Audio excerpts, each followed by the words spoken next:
Amen. Vous avez déjà travaillé pour une entreprise et vous vous plaignez tout le temps de l'entreprise jusqu'à ce que le patron entende. Il fait tout pour que vous perdiez votre emploi.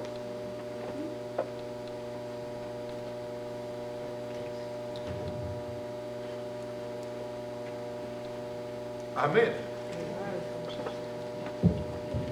Vu que l'entreprise ne vous plaît pas, écoutez bien, l'entreprise était tranquille, elle était entreprise. Vous étiez tranquille chez vous. Vous étiez chez vous. L'entreprise ne vous a pas appelé.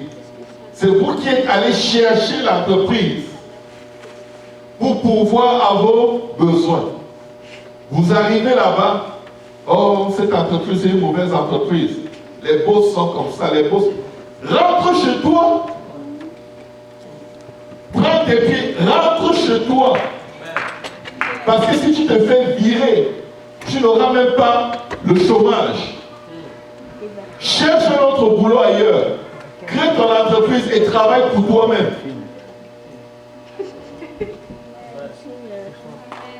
Quand tu passes par une épreuve au travail, le problème n'est jamais ton boss. Oh, il est raciste. Et tu arrives tout le temps en retard. Même s'il n'était pas raciste, il a été dit la même chose qu'il t'a dit.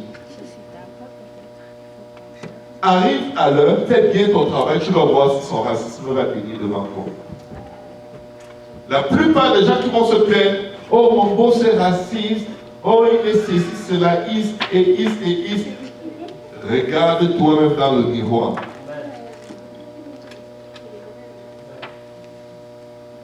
Quand tu passes par une épreuve, la première personne vers qui tu dois regarder, c'est toi.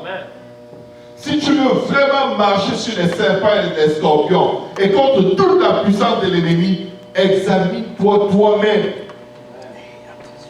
pour savoir où est-ce que tu donnes avantage aux serpents et aux scorpions.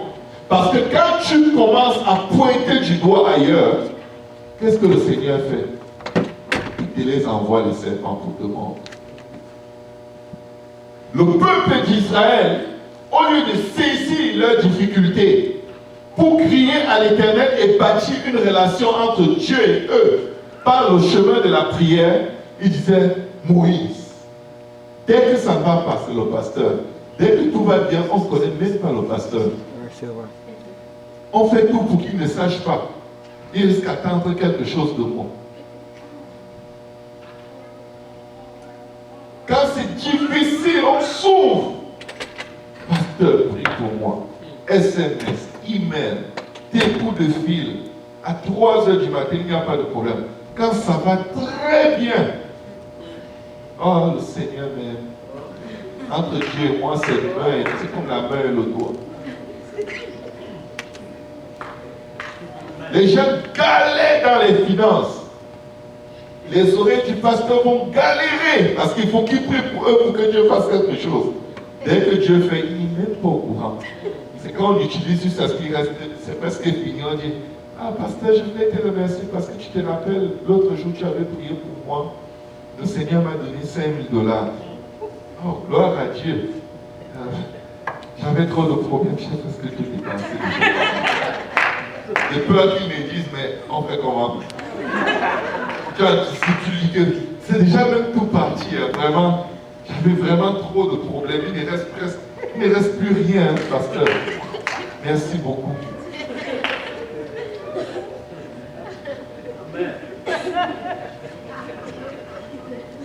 La Bible dit, et je ne vous demande rien, ni pasteur Carosigno, ni pasteur Luc, ni pasteur Lionel. La Bible dit, faites part de tous vos biens à ceux qui vous apportent la parole de Dieu. Nous ne sommes pas des mendiants, nous ne demandons rien à personne ici. Amen. Mais je vais vous dire une chose. Quand Dieu bénissait les gens dans l'Ancien Testament, ils apportaient dans la maison de Dieu. Premièrement, avant de faire quoi que ce soit. De nos jours, quand Dieu délivre quelqu'un, il envoie d'abord Western Union à sa famille. Qui ne craint pas Dieu, qui ne loue pas Dieu, qui ne prie pas Dieu, qui adore les démons. Vous ne dites pas amen?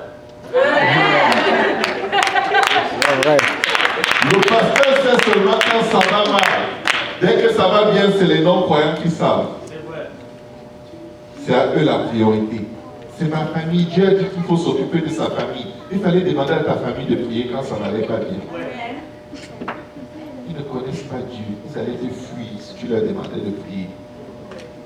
Quand vous prenez les biens que Dieu vous a donnés pour poster, pour faire les Western Union, Dieu va vous envoyer un Western Union de tribulation.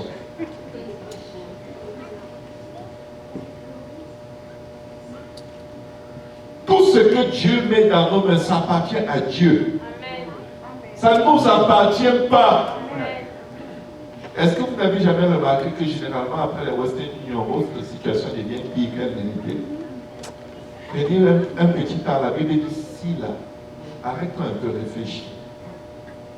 À quoi ressemble ma vie généralement après mes transferts d'argent vers les impies? Quand Dieu crée une situation dans leur vie pour les convertir, vous venez créer une situation pour les endurcir, Dieu dit, attends, tu n'as pas encore compris. Je vais te donner une leçon que tu ne seras pas fait d'oublier. Pas, tu perds ton emploi. Amen. Parce que tu es en pleine interférence dans un processus de brisement d'un cœur dur. Ouais. Et vous êtes là, oh, il faut que je leur montre que je suis chrétien. Peut-être en leur envoyant un peu d'argent de temps en temps, ils vont croire en Dieu. Qui t'a envoyé l'argent pour que tu crois en Dieu? Tu as eu combien de virements pour croire en Dieu? Amen. C'est les serpents qui sont en train de diriger votre gestion financière. Et après, vous allez vous étonner que ça ne va vraiment pas. L'or et l'argent, je n'ai pas. Mais ce que j'ai, je te donne. Au nom de Jésus-Christ, lève-toi et marche. Nous avons un exemple concret de ce qu'il faut donner à ceux qui demandent. La parole. La parole. Mais à ton frère converti, le Seigneur dit, si ton frère qui marche dans les voies de Dieu avec toi te demande, et que tu as, ne lui dis pas, je vais prier pour toi, et ça va aller. Prends dans tes poches et donne-lui. C'est ton frère. Vous êtes sous l'ombre du Tout-Puissant ensemble. Vous formez un même corps. Nous avons été baptisés d'un même esprit. Vous formez un même corps. Mais à celui qui est dehors, quand tu prends pour envoyer, tu es en train d'amputer au corps. Lequel d'entre vous a déjà coupé un morceau de son bras pour donner à quelqu'un qui avait mal au bras? Début où le mal va rester. C'est celui qui s'est amputé. Amen. Amen. Quand vous passez à travers le désert, ne prenez pas de décisions hâtives. Quand vous vous sentez seul, ne sautez pas sur tout ce qui bouge pour vous marier. Amen. Amen. Ce n'est pas comme ça. Ce n'est pas comme ça que ça marche. Ce n'est pas parce qu'il parle très bien. Et tu as là, ah, oh, il me comprend, il te comprend. Toi, tu te comprends. Amen. Tu ne te comprends même pas, tu sais qui te comprend. Est-ce que tu sais ce qui est dans ta tête?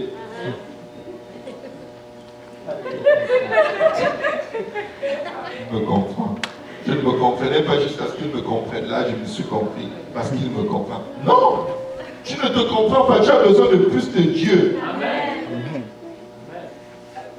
Et là, le serpent vient te dire, tu sais, vu qu'il t'aime et que tu l'aimes, vous pouvez même commencer, hein, vous pouvez vous gâter, puisque de toute façon, vous allez vous marier.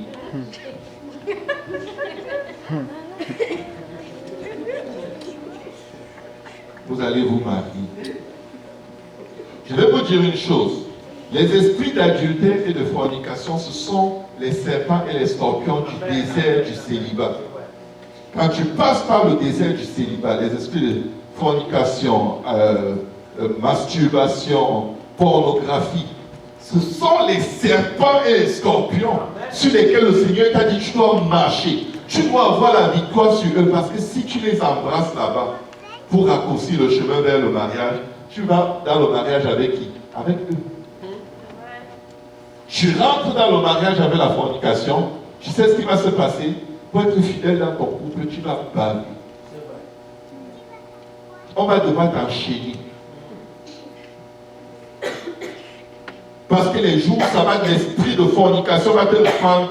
On va crier, attacher le fou. Parce qu'il va se jeter sur tout ce qui bouge.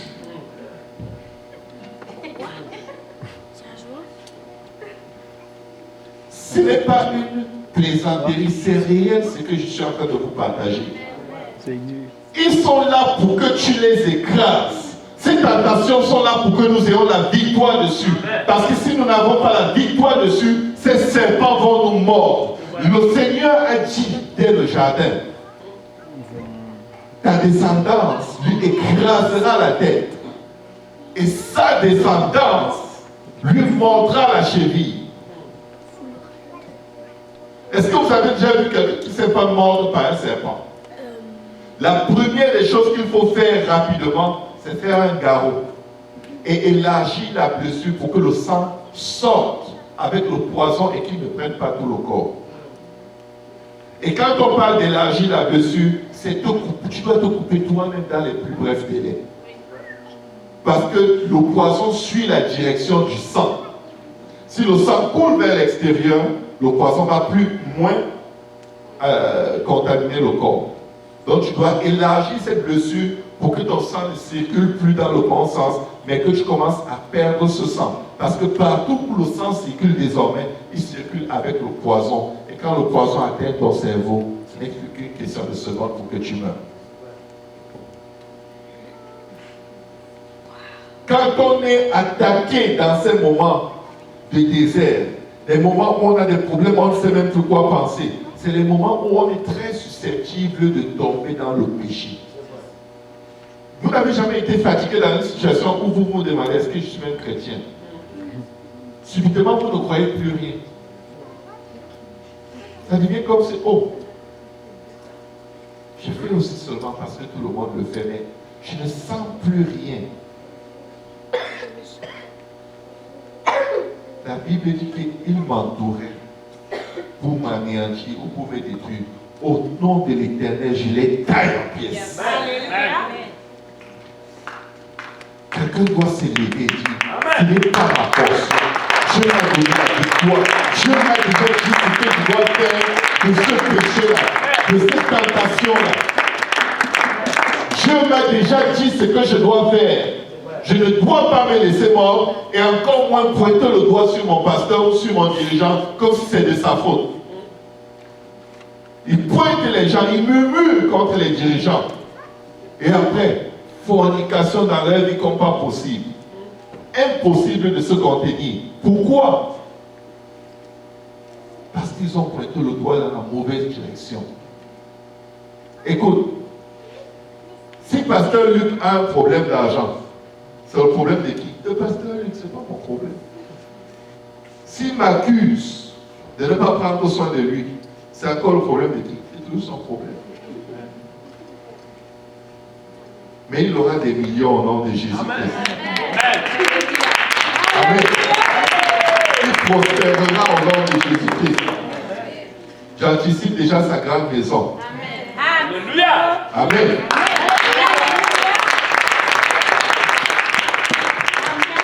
Avec une salle familiale qui peut prendre 40 personnes, tu commences une église là-bas. Tu viens à Montréal, là où vous n'avez pas de fameux vente de bâtiments. Dans ma maison, il y aura l'église.